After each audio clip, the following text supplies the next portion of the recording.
Husnabad RTC డిపోలో జాతీయ road భద్రత మాసోత్సవాలు సడక్ సురక్ష జీవన్ రక్ష ప్రారంభోత్సవ వేడుకలను ఘనంగా నిర్వహించారు. ప్రమాదరహిత సీనియర్ డ్రైవర్ల పరమేశ్వర్ ఎల్ఏలకు సన్మానం చేశారు. ఈ కార్యక్రమంలో ముఖ్య అతిథిగా ఎంవీఐ యోగేశ్వర్ సింగ్ పాల్గొని మాట్లాడుతూ రోడ్డు ప్రమాదాలను తగ్గించడానికి రోడ్ సేఫ్టీ మంత్ కార్యక్రమం నిర్వహించడం జరుగుతుందని అన్నారు. గతంలో వారోత్సవాలు ఉండేవి, ఇప్పుడు కేంద్ర ప్రభుత్వం దీనిని ప్రాముఖ్యతగా తీసుకుని నెల రోజుల పాటు రోడ్డు భద్రతపై అవగాహన చేయాలని కార్యక్రమాన్ని తీసుకొచ్చిందని అన్నారు. రోడ్డు భద్రతపై పిల్లలకు అవగాహన కల్పిస్తున్నామని తెలిపారు. ఆర్టీసీ సంస్థ పరిరక్షణ, ఉద్యోగుల సంక్షేమం, ప్రయాణికుల సౌకర్యం మన లక్ష్యమని డ్రైవర్లకు సూచించారు. ఆర్టీసీ ప్రమాదాలను జీరో స్థాయికి తగ్గించాలని డ్రైవర్లను కోరారు. ఆర్టీసీ ఉద్యోగులు శ్రమ పడదాం, బంగారు భవిష్యత్తు ఉండాలని అన్నారు. రోడ్డు భద్రతా మాసోత్సవాలపై ప్రతిజ్ఞ చేశారు. ఈ కార్యక్రమంలో లిపో manager Venkanna, STI Murali, garage incharge Pochaiah, ADC Mahender, RTC డ్రైవర్లు, కండక్టర్లు, గ్యారేజ్ మెకానిక్స్, ఉద్యోగులు తదితరులు పాల్గొన్నారు. అనంతరం ఆర్టీసీ డిఎం ఆర్టీసీ ఉద్యోగులతో కలిసి నూతన సంవత్సర వేడుకలు ఘనంగా నిర్వహించారు. సురక్ష జీవన్ రక్ష అనే నినాదంతో మనం ముందుకెళ్తున్నాము. ఈసారి స్టేట్ గవర్నమెంట్ కూడా చాలా ముందు చూపుగా ఈ ప్రమాదాలు జరగకుండా ఉండడానికి ఒక పక్కా యాక్షన్ ప్లాన్ చేసి అందులో మన ట్రాన్స్పోర్ట్ మినిస్టర్ గారు చాలా చొరవ తీసుకొని ఈ నెల మొత్తము కూడా ఒక యాక్షన్ ప్లాన్తో వెళ్ళి ఈ ప్రమాదాలు చాలా వరకు తగ్గించాలని ఒక ఉద్దేశం మీద ఒక యాక్షన్ ప్లాన్తో వెళ్తున్నారు. చాలా వరకు రోడ్డు మీద జరిగే ప్రమాదాలు ఏదైతే ఉన్నాయో అవి ఎక్కువ శాతము 2 వీలర్స్తో ఎక్కువ అవుతున్నాయి.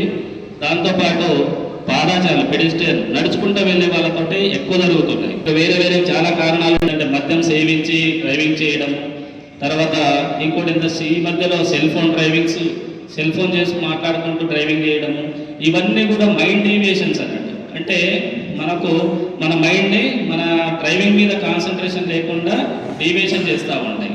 అలాంటి వాటి వల్ల ఎక్కువ జరుగుతుంటాయి. కాబట్టి మ్యాక్సిమం మనము అలాంటి వాటికి చాలా దూరంగా ఉండి ఎట్టి పరిస్థితుల్లో కూడా యాక్సిడెంట్ కాకుండా ఉండడానికి ప్రయత్నం చేస్తున్నారు. ముందు కూడా ఎలాంటి యాక్సిడెంట్ లేకుండా జీరో యాక్సిడెంట్ చేయాలి. మనకి నెక్స్ట్ మన టార్గెట్ అంతా మన డిపోలో జీరో యాక్సిడెంట్తో మనం ముందుకెళ్ళాలని.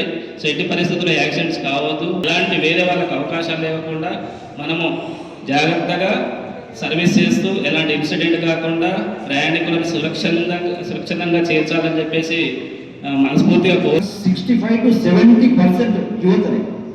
ఈ వెహికల్స్ అన్ని యువత చేతిలో ఉన్నాయి. 70% వరకు ఈ వెహికల్స్ యువతనే నడిపిస్తున్నారు. మీరు డ్రైవర్లను చూడండి, లేకుంటే ఆటో డ్రైవర్లను చూడండి, 2 వీలర్ చూడండి, లేకుంటే వేరే ఏ ఇతర వాహనం చూడండి, 70% ఆక్యుపైడ్ బై యూత్. ఇప్పుడు ఇది మనం సంవత్సరం ఇది సంఖ్య మనకు తగ్గుతుంది. ఇంతకుముందు 3 లక్షలు సంవత్సరానికి 3 లక్షల యాక్సిడెంట్లు జరిగేవి, ఇప్పుడు కొద్దిగా తగ్గుతుంది అది. అండ్ మీ అందరి తరఫున మీ డిపోకు నేను శుభాకాంక్షలు తెలిపేది ఏంటంటే ఇక్కడ 0.5% యాక్సిడెంట్ మాత్రమే అయిందండి. ఏందా చెప్పారు 0.05 అంటే నెగ్లిజిబుల్. అంటే బాగా మీ స్టాఫ్ మీరు చేయడం వివరించే పద్ధతి కానీ, మీరు ఒక్కరే కాదు పోయేది 50 మందిని మీరు మోసుకెళ్తున్నారు. ఆ 50 మంది కూడా ఎట్లయితే వాళ్ళ తల్లిదండ్రుల పైన నమ్మకం పెట్టుకున్నారో, వాళ్ళ గార్డియన్స్ పైన నమ్మకం పెట్టుకున్నారో, ఆ 50 కిలోమీటర్లు 20 మీ మీద అంత నమ్మకం పెట్టుకుని సీట్లో కూర్చుంది. కాబట్టి దయచేసి ఏవైనా ఉండాలనుకుంటున్నా నేను, ఏవైనా ఉంటే కూడా ఆఫ్ డ్యూటీ అని మనకు ఒక భూతం వచ్చింది, సెల్ ఫోన్.